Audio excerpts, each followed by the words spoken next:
තමයි 2026 වර්ෂය සඳහා එක ශ්‍රේණියේ සිසුන්ට නිල වශයෙන් පාසල් ආරම්භ වන්නේ.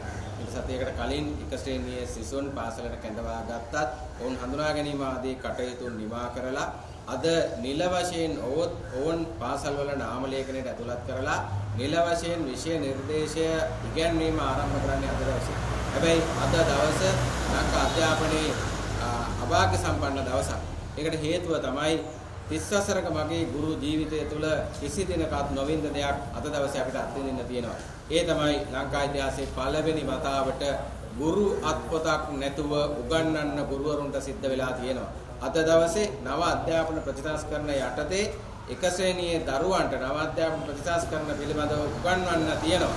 හැබැයි ඒකට අදාළ ගුරු අත්පොත එහෙම නැත්නම් ගුරු මාර්ග උපදේශ සංග්‍රහය මේ වනතුරු විදුහල්පතිවරුන් හරහා ගුරුවරුන් අතරපත් කරලා නැහැ. නොවැම්බර් මාසේ පුහුණුවේදී තැන් වලින් කෑලි අරගෙන PDF විදියට ගුරුවරුන්ට දෙන්න ගුරු අත්පොත් කෑලි ටිකක් විතරයි තියෙන්නේ. 2026 වර්ෂයේ පළවෙනි වර්ෂයට අදාළව පළවෙනි වර්ෂයේ පළවෙනි වාරයට අදාළ ක්‍රියාකාරකම් පොත් ටික පමණක් සිසුන් අතර මේ වෙනකොට පත් වෙලා තියෙනවා. ඒනොත් එක පොතක් අඩුවෙන් තමයි පත් වෙලා තියෙන්නේ. ඉතින් අපි අහනවා නව අධ්‍යාපන ප්‍රතිසංස්කරණ ක්‍රියාත්මක කරන්න 6 එක ශ්‍රේණි දෙකටම තිබුණා.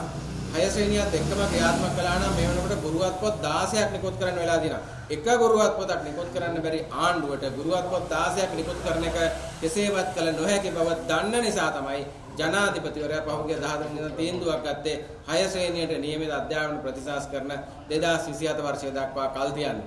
6 ශ්‍රේණියට නියමිත අධ්‍යාපන ප්‍රතිසංස්කරණ 2027 ක්‍රියාත්මක කරද්දී 6 සහ 7 ශ්‍රේණි දෙකම එකට මේ අධ්‍යාපන ප්‍රතිසංස්කරණ ක්‍රියාත්මක කරන්න වර්තමාන ආණ්ඩුව කටයුතු කරමින් ඉන්නවා. අපි අහනවා මේ ආණ්ඩුවපත් උනේ පාසල් වහන්න නෙමෙයි. ඒ නිසා බොරුවට මේ පාසල් වහලා දාලා ළමයි අධ්‍යාපනයෙන් පිටමං කරන ප්‍රතිපත්ති නෙමෙයි අනුගමනය කළ යුත්තේ.